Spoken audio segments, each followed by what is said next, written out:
నమస్తే, welcome to NTV. నేను మీ హారిక. రోజులు మారిపోతున్నాయి, వెదర్ కండిషన్స్ మారుతున్నాయి, పొల్యూషన్ పెరుగుతుంది, డస్ట్ పార్టికల్స్ పెరుగుతున్నాయి. ఇలాంటి వాటి వల్ల చాలా మందిలో బ్రీతింగ్ రిలేటెడ్ ప్రాబ్లమ్స్ చూస్తూ ఉంటాము. కొన్నిసార్లు కాఫ్ సిరప్స్ యూస్ చేస్తుంటారు, బ్రీతింగ్ ఎక్సర్సైజెస్ చేస్తూ ఉంటారు. బట్ కరెక్ట్గా ఐడెంటిఫై చేయకపోవడం వల్ల చాలా సివియర్ ప్రాబ్లమ్స్ ఫేస్ చేస్తూ ఉంటారు. అది కొన్నిసార్లు ఆస్తమా కావచ్చు, కొన్నిసార్లు సిఓపిడి కావచ్చు, లేకపోతే ఏదైనా లంగ్ రిలేటెడ్ డిసీజెస్ కూడా కావచ్చు. సో ఈరోజు అసలు బ్రీతింగ్ ప్రాబ్లమ్స్ ఎలా వస్తాయి, ఒక్కొక్క దాని గురించి డీటెయిల్గా అడిగి తెలుసుకుందాం. రైట్ నౌ మనతో పాటు డాక్టర్ ప్రదీప్ కిరణ్ గారు ఉన్నారు, consultant interventional pulmonologist from Pace hospitals. నమస్కారం. గ్లోబల్ వార్మింగ్ అని చెప్పొచ్చు, వెదర్ కండిషన్స్ మారుతున్నాయని చెప్పొచ్చు, క్లైమాటికల్ కండిషన్స్ కానీ, లేకపోతే జనరల్గా జెనెటిక్ ప్రాబ్లమ్స్ వల్ల కూడా బ్రీతింగ్ రిలేటెడ్ ప్రాబ్లమ్స్ అనేవి ఎక్కువైపోతున్నాయి. సో మేజర్గా మీ ఫీల్డ్లో ఎక్కువ శాతం ఎలాంటి కైండ్ ఆఫ్ ప్రాబ్లమ్స్ చూస్తున్నారు? ఊపిరితిత్తుల సమస్య అంటే మేజర్గా మనకి ఆయాసం ఒకటి వస్తుంది, దగ్గు వస్తుంది, ఛాతి బరువుగా ఉంటుంది, ఆ పైన కొన్నిసార్లు ఫీవర్ ఇవన్నీ ఉంటాయి. ఎవరైనా సరే ఈ నాలుగిటితోనే వస్తారు. సో ప్రీవియస్ హిస్టరీ ఉంటే అది ఆస్తమా టైప్ అవ్వచ్చు, ఉబ్బసం, తెలుగులో ఉబ్బసం అంటాం. అట్లనే స్మోకర్స్, పొగ తాగే వాళ్ళల్లోనూ, అట్లనే కోల్ వర్కర్స్ అంటే మనం గనుల్లో పనిచేసే వాళ్ళల్లోనూ, గోల్డ్ మైనింగ్ అంటే ఇప్పుడు మనము బంగారం చేస్తారు వాళ్ళలోనూ, వీళ్ళల్లో ఎవరైతే పొగ పీలుస్తారు, మన పాతకాలంలో మన అమ్మమ్మలు తాతయ్యలు వీళ్ళందరూ ఏంటి అంటే కట్టెల పొయ్యి, పిడకల పొయ్యి ఇవన్నీ వాడేవారు. అవన్నీ బయోమాస్ ఎక్స్పోజర్ అంటాం. వీటన్నిటి వల్ల ఊపిరితిత్తులు డ్యామేజ్ అవుతాయి. వీటికి కూడా సేమ్ సిమ్టమ్స్, అందరికీ ఆయాసం వస్తుంది, దగ్గు వస్తుంది, ఛాతి బరువు ఉంటుంది. సో అంటే ఆస్తమా పేషెంట్స్ మీ దగ్గరికి అసలు ఏ స్టేజ్లో ఉన్నప్పుడు వస్తారు? స్టేజెస్ చెప్పడం కష్టం. కాకపోతే అంటే పేషెంట్ ఎవరైనా సరే, ఆస్తమా పేషెంట్ అయినా, ఫస్ట్ టైం ఆస్తమాటిక్ అయినా సరే, మాకు వచ్చేది మెయిన్ సిమ్టమ్ ఆయాసం వస్తుందని వస్తారు, లేకపోతే పొడిదగ్గు అని వస్తారు. ఆస్తమాలో మెయిన్గా ఆయాసం, పొడిదగ్గు. ఆస్తమాలో మెయిన్ అంటే వేరియబిలిటీ అంటాం. అంటే పొద్దున్నకి రాత్రికి, మామూలుగా మన వెదర్ చల్లబడినప్పుడు పొద్దున్న కన్నా సాయంత్రం చల్లగా ఉంటుంది.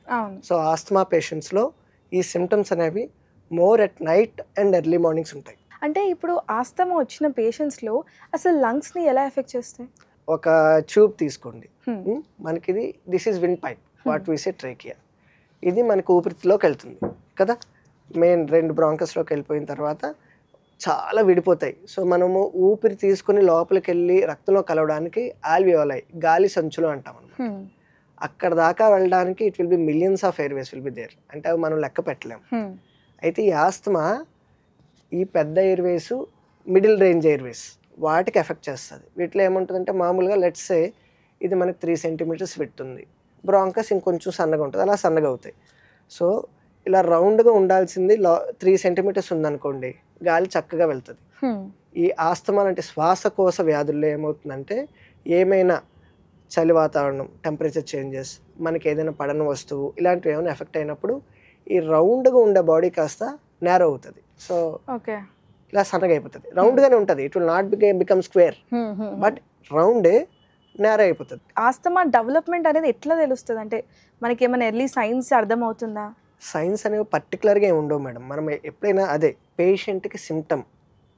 చాలామంది ఏమనుకుంటారు, నాకు ఇప్పుడు దాకా లేదు కాబట్టి నాకు ఏది రాదు. లేదు, ఆస్తమాలో కూడా వయసుకి దీనికి సంబంధం లేదు. ఛాతి బరువుగా ఉండి ఆయాసం. ఇప్పుడు చాలామంది ఇంకో ప్రాబ్లం ఏమవుతుందంటే, వీసి యంగ్ ఏజ్లో హార్ట్ అటాక్స్ వస్తున్నాయి, రైట్? సో ఇప్పుడు ఆ రెండింటికి తేడా ఏంటంటే ముందు చూపించుకుంటే తెలుస్తుంది. చాలామంది ఏమనుకుంటారు, నాకు ఇది వచ్చింది కదా, నేను ఇన్హేలర్ తీసుకుంటాను, లేకపోతే మెడికల్ షాప్కి వెళ్ళి ఒక ఆస్తలిన్ టాబ్లెట్ వేసుకుంటే తగ్గిపోతుంది అనుకుంటాం. అలా కాదు. సో డెఫినెట్గా చూపించుకుంటే డిఫరెన్స్ అర్థమవుతుంది. చూపించుకోకుండా మన సొంత మెడికేషన్స్ కానీ ఇన్హేలర్ తీసుకోవడం ఇదంతా అయితే ప్రాబ్లమ్ సివియర్ అయ్యాక వస్తే మనం ఎవరం కూడా చేతులు దాటిపోతుంది. అంటే చాలామంది ఆస్తమా వచ్చిన వాళ్ళు భయపడుతూ ఉంటారు, ఆస్తమా అనేది లైఫ్ లాంగ్ కండిషన్ అని. నిజమేనా? ఆస్తమా అనేది, శ్వాసకోశ వ్యాధి అనేది it's a part and parcel of our body. అది ఉన్నప్పుడు దాంతో కలిసి నడవాల్సి వస్తే నడవాలంతే. నాకు పూర్తిగా తగ్గిపోవాలి అన్నది జరగదు. మళ్ళీ రావచ్చు. ఒకే ఒకటి అలర్జిక్ ఆస్తమా, అది కూడా ఒక పర్టికులర్ కాంపోనెంట్కి. ఫర్ ఎగ్జాంపుల్, మన ఇంట్లో ఒక పెట్ ఉంది, డాగ్ కానీ క్యాట్ కానీ ఏమైనా ఉంది, దాని ఫర్తో వచ్చింది, దాన్ని దూరం పెట్టేస్తే ఆస్తమా తగ్గిపోవచ్చు. కొంతమందికి కొన్ని ఫుడ్ మెటీరియల్స్, చాలామందికి ష్రింప్స్, సీ ఫుడ్ పడదు, కొంతమందికి దుంపలు పడవు, అవి తింటే మనకు అటాక్ వస్తుంది అనుకోండి, దాన్ని అవాయిడ్ చేయండి. తగ్గిపోతుంది. ఓకే. అంటే మీరు అన్నట్టు చైల్డ్ ఆస్తమా ఉంటుంది, అడల్ట్ ఆస్తమా ఉంటుంది. సో చిన్నప్పుడు వచ్చేది ఎలా డిఫరెన్స్కి పెద్దగా అయినప్పుడు వచ్చే డిఫరెన్స్ ఎలా ఉంటుంది? ఇప్పుడు మనమే చిన్నపిల్లలు ఏది పూర్తిగా చెప్పలేరు, మనం పెద్దవాళ్ళం దగ్గు వస్తుంది, ఆయాసం వస్తుంది. పిల్లల్లో మోస్ట్ కామన్ ఏంటి అంటే కఫ్. ఓకేనా, వాళ్ళలో ఉండే సిమ్టమే దగ్గు. పిల్లల్లో ఆస్తమాలో ఆయాసం రావడం అనేది వెరీ లెస్ లైక్లీ. వాళ్ళకి పక్క టెంపుల్ ఎగరేసిన దాన్ని బట్టి మనం ఆయాసం ఉందా లేదో చూస్తాం. వాళ్ళకి అంత సివియర్గా వచ్చిందంటే ఇంకేమైనా నిమోనియా కానీ అయ్యే ఛాన్సెస్ ఉంటాయి. సో పిల్లల asthma most common is dry cough. So అలా డ్రై కాఫ్ ఉంది. మిగతా కారణాలు కూడా చూసుకుంటాం పిల్లల్లోన. ఎడినాయిడ్స్ అని, లేదంటే లారింజల్ వెబ్ అని, లేకపోతే రికరెంట్ నోస్ బ్లాక్, ఇవన్నిటి వల్ల కూడా సిమిలర్ సిమ్టమ్స్ వస్తాయి. ఒక్కసారి ఆస్తమా డిటెక్ట్ అయినప్పుడు అసలు ఎలాంటి ట్రీట్మెంట్ ప్రొసీజర్స్ ఉంటాయి, ఎట్లా లైఫ్ స్టైల్ని మెయింటైన్ చేయాలి? అది నిజంగా ఆస్తమా కదా తెలియకుండా ట్రీట్మెంట్ ఇవ్వకూడదు. చెప్తున్నాను కదా, there is a saying in medical language, every wheeze is not asthma. Okay. పిల్లి కూతులన్నీ ఆస్తమా కాదు. ఓకేనా. సో ఆ కారణాలు చూసుకుని నిజంగానే ఆస్తమా అనుకుంటే again there are different medications, but the most standard medication that is advise to everybody and the safest is inhaler. It can be different inhalers, కాకపోతే కరెక్ట్ పద్ధతిలో మనము ఇన్హేలర్ తీసుకుంటే దానికన్నా సేఫ్ అండ్ ఎఫెక్టివ్ థెరపీ ఇంకోటి ఉండదు. అంటే ఇప్పుడు asthma patients రెగ్యులర్గా ఇన్హేలర్ వాడతారు కదా, అందులో వాళ్ళు చేసే మేజర్ మిస్టేక్స్ మీరు చూసింది ఏంటి? పఫ్ ఇన్హేలర్స్ ఉన్నాయి, రోటా క్యాప్స్ ఉన్నాయి. అలాగే రోటా క్యాప్స్లో కూడా డిఫరెంట్ మెథడ్స్, అవేంటంటే డెలివరీ డివైజెస్ అంటాం అనమాట. సో మోస్ట్ కామన్ ఏమవుతుందంటే every inhaler has its own technique. Gear బండికి నార్మల్ గేర్లెస్ బండికి ఎలాగ డిఫరెన్స్ ఉందో వీటికి కూడా టెక్నిక్స్ ఉంటాయి. ఆ టెక్నిక్ కరెక్ట్గా చేయకపోతే ఎంత మంచి మందైనా పనిచేయదు. బేసికల్గా ఆల్వేస్ రిమెంబర్, ఎవరైనా సరే మందులు తీసుకునే వాళ్ళు ఎవరైనా సరే మన మందు ఎక్కడికి వెళ్ళాలి? ఊపిరితిత్తులోకి వెళ్ళాలి. గొంతులోనో నోట్లోనో ఉంటే మందు పనిచేయదు. ఒకవేళ వాళ్ళకి ఇచ్చినప్పుడు టెక్నిక్ తెలియకపోతే ఏదర్ మనకి ఇప్పుడు అందరూ డాక్టర్స్ యూట్యూబ్ ఛానల్స్ చేస్తున్నాం, అలా కాదనుకుంటే direct doctor face to face you should ask. Second point, పెద్దవాళ్ళు అగైన్ ఏజ్ బట్టి మేము ఇచ్చే డెలివరీ డివైస్ కూడా చేంజ్ ఉంటుంది. చాలామందికి ఏంటంటే ఒక అపోహ ఉంటుందండి, ఇన్హేలర్ స్టార్ట్ చేస్తే లైఫ్ లాంగ్ వాడాలి, రోజు వాడాలి, అదొక ఎడిక్షన్ అయిపోతుంది, అలవాటు అయిపోతుంది బాడీకి. These are all nothing but superstition. Okay. అంటే ఇప్పుడు ఆస్తమా పేషెంట్స్ వాళ్ళు బ్రీతింగ్ ఎక్సర్సైజ్ చేస్తే కూడా బెనిఫిట్ అవుతుంది అంటారు కదా, how does it work? Definitely. ఇప్పుడు మీకు బ్రీతింగ్ ఎక్సర్సైజ్ అంటే మోస్ట్ కామన్, మనం ఇప్పుడు అందరూ యోగా అందరికీ తెలుసు కదా, ప్రాణాయామం చేయడం వల్ల లంగ్ రిజర్వ్ ఇంప్రూవ్ అవుతుంది. ఆస్తమా పేషెంట్స్లో ఈ ఎయిర్వేస్ శ్వాసకోశాలు చిన్నగా అయిపోయి పెద్దగా ఇలా మారుతూ ఉంటాయి. దానివల్ల ఏమవుతుంది, ఒక పర్టికులర్ లాగా గాలి వెళ్ళదు. అప్పుడు ఏమవుద్ది, బాగా ఫంక్షన్ చేస్తుంది, మిగతాది ఇబ్బంది పడుతుంది. ఈ ప్రాణాయామం చేయడం వల్ల ఈ శ్వాస అనేది రిజర్వ్ ఏదైతుందో ఆ రిజర్వ్ పెరుగుతుంది. చాలా మందికి పడుకున్నాక స్నోరింగ్ ఉంటుంది కదా, ఎక్కువ స్నోర్ చేసే వాళ్ళలో కూడా ఆస్తమా ఉందేమో అని ఒక డౌట్ ఉంటుంది. Is that true? Snoring again asthma వాళ్ళకి స్నోరింగ్ వస్తుంది అన్నది టు ఏ ఎక్స్టెంట్ కరెక్ట్. ఎందుకంటే ఇప్పుడు మీకు చెప్పాను కదా, ఈ గాలి ద్వారాలు నేర అవుతాయి. సో ఇప్పుడు ఇది కూడా గాలి ద్వారమే. మనం ముక్కులో కానీ నోరుతో కానీ తీసుకుంటే ఇది కూడా ఇదే. ద మెయిన్ స్నోరింగ్ కారణం ఏంటి అంటే, ఒకటి కొండనాలుక ఉంటుంది మనకి, ఆ కొండనాలుక పొడుగైన అది యూజువల్గా ఎలర్జీ వీటిల్లో పొడుగవుతుంటుంది. లేదు థైరాయిడ్ లాంటి వేరు డయాబెటీస్, థైరాయిడ్, ఒబేసిటీ, లావు తని వీటన్నిటి వల్ల కొండనాలకి దీనికి డిస్టెన్స్ తగ్గిపోతుంది. సో మళ్ళీ గొంతుకి అది కొండనాలకు వచ్చి వెనకాల పడుతుంది అనమాట. సో సిమ్టమ్స్ అగైన్ స్నోరింగ్ వస్తుంది, ఆ వైబ్రేషన్స్ వస్తాయి, వైబ్రేషన్స్ మళ్ళీ ఎయిర్వేస్కి వెళ్తే దే విల్ రియాక్ట్. అండ్ ఈ మధ్య కాలంలో యూత్లో చాలా మందిలో ఇట్లా యాంగ్జైటీ అటాక్ వింటుంటాము, like all of a sudden anxious అయిపోవడం, అవి కూడా రిలేటెడ్ టు ఆస్తమాకి ఏమైనా correlation? Yes yes definitely. As I told, exercise induced అన్నాను కదా. ఎక్సర్సైజ్ ఎలాగ ఇండ్యూస్ చేస్తుంది? అగైన్ ఒకటి మనం ఎక్కువ తీసుకోవడం వల్ల, ఊపిరి తీసుకోవడం, టెంపరేచర్ చేంజెస్ వల్ల వస్తుంది. Second hormones. Similar stress induced asthma, anxiety, ఇవన్నీ ఏంటంటే స్ట్రెస్, వీటి వల్ల హార్మోనల్ లెవెల్స్ చేంజెస్ వస్తాయి, దానివల్ల కూడా ఆస్తమా అటాక్స్ వస్తాయి. అండ్ దేర్ ఇస్ అంటే యాంగ్జైటీ, ప్లెయిన్ యాంగ్జైటీ వల్ల ఆస్తమా లేకపోయినా ఆయాసం వస్తుంది. జనరల్గా కూడా కొంచెం యాంగ్జైటీ వస్తేనే ఆయాసం వచ్చేస్తుంది. హైపర్ వెంటిలేషన్ అంటాం. సో అంటే మనకి బ్రెయిన్ ఇట్ కోఆర్డినేట్స్. ఓకే, బ్రెయిన్కి ఒక మెకానిజం కావాలి, ఏదైనా ఒక స్ట్రెస్ ఇండ్యూస్ నుంచి పక్కకి జరగాలి అనుకున్నప్పుడు ఇట్ విల్ ఎఫెక్ట్. కొంతమంది ఎక్కువ అని యాన్ చేస్తారు. It's not something, only brain is telling that your over stressed, so it is giving you time 2 to 3 seconds time ఇస్తే brain will start functioning again. The same way చాలా మంది hyper ventilation, asthma కాదు అది, hyper ventilation, అది సిమిలర్గా ఉంటుంది కానీ వాళ్ళకి ఏం లేదు, కొంచెం ఆ పర్టికులర్ సిచ్యుయేషన్ నుంచి పక్కకు తీసుకెళ్ళిపోయామా it'll be better. So suppose ఇంట్లో ఉన్నాము, all of a sudden asthma attack అయిందంటే ఫస్ట్ ఏం చేయాలి? ఫస్ట్ థింగ్, ఆస్తమా అటాక్ అయిందంటే మీకు ఆస్తమా ఉన్నట్టే కదా. ఫస్ట్ ఆఫ్ ఆల్ ఇన్హేలర్ పక్కన ఉండాలి. Okay, whatever inhaler maybe, it maybe Levolin, Duolin, Foracort, Seroflo, any inhaler doesn't matter, inhaler పక్కన ఉండాలి. మన పరిస్థితి బాగాలేక ఇన్హేలర్ లేదు, the next possible treatment is tea or coffee. The reason being, మీరు చాలా వరకు ఇప్పుడున్న మందుల్లో మనము ఈ శ్వాసకోశ వ్యాధులకి థియోఫిలిన్ డెరివేటివ్స్ని వాడతాం. అది మన ఇలా నేరో అయిన శ్వాస నాళాలని వెడల్పు చేయడంలో ఉపయోగపడుతుంది.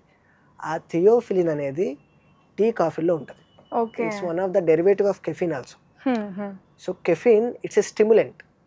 మన మందుకి ఇప్పుడు మీరు నిద్ర వచ్చింది అనుకోండి, పని చేస్తున్నప్పుడు ఏం చేస్తారే, టీ తాగదాం పదా, కాఫీ ఇదే ఉంటుంది. So why it's a stimulant. In the same way it will cause minimal అంటే వచ్చినప్పుడల్లా టీ తాగమని కాదు, but on hand it will give some relief. అంటే మనం ఏమైనా for example most of the times ఇది ఎప్పుడవుతుంది అంటే, ఈ మనం ఇంట్లో ఏసీలో కూడా టెంపరేచరే కాదు, ఏసీ సరిగ్గా క్లీన్ చేయకపోయినా ఫిల్టర్ దీనివల్ల కూడా వస్తుంది. ఓకే. సెకండ్, బెడ్షీట్స్ మీద దుమ్ము ధూళి ఉంటుంది, మనం 10-15 రోజులు అలాగే పెట్టేస్తాము, దుమ్ము ధూళి ఉంటుంది, again that will trigger. Third, మన ఇంటి డస్టింగ్ చేస్తున్నప్పుడు, most of the times dusting చేసినప్పుడు వస్తుంది. ఇవి మనం అవాయిడ్ చేయగలిగేవి. ఇన్హేలర్ అంటే ఇప్పుడు ఇన్హేలరే ఫస్ట్ అండ్ బెస్ట్ ఆప్షన్ ఆస్తమాని ట్రీట్ చేయడానికి, కానీ ఇన్హేలర్ ఫ్రీక్వెంట్ గా యూజ్ చేస్తే సైడ్ ఎఫెక్ట్స్ వస్తాయి అంటారు.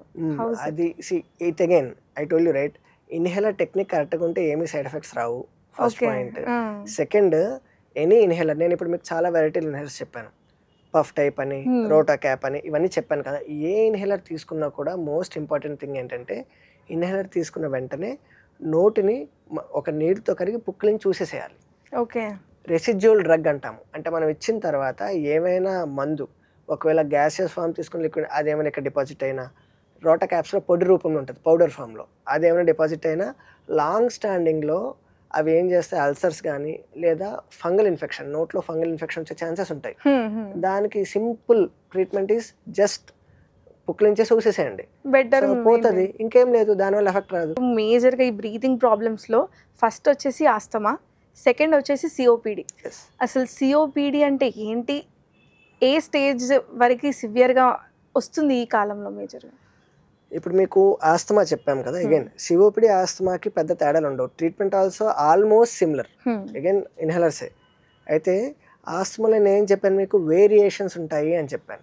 ట్యూబ్లో వేరియేషన్స్, డయోర్నల్ అంటే పొద్దునకి రాత్రికి, సీజనల్, ఇవన్నీ ఉంటాయి కదా. ఇది ఈ ఆస్తమా అనేది రివర్సిబుల్ ఉంటుంది. రివర్సిబుల్ అంటే ఆ కండిషన్ మళ్ళీ రివర్స్ అవుతుంది.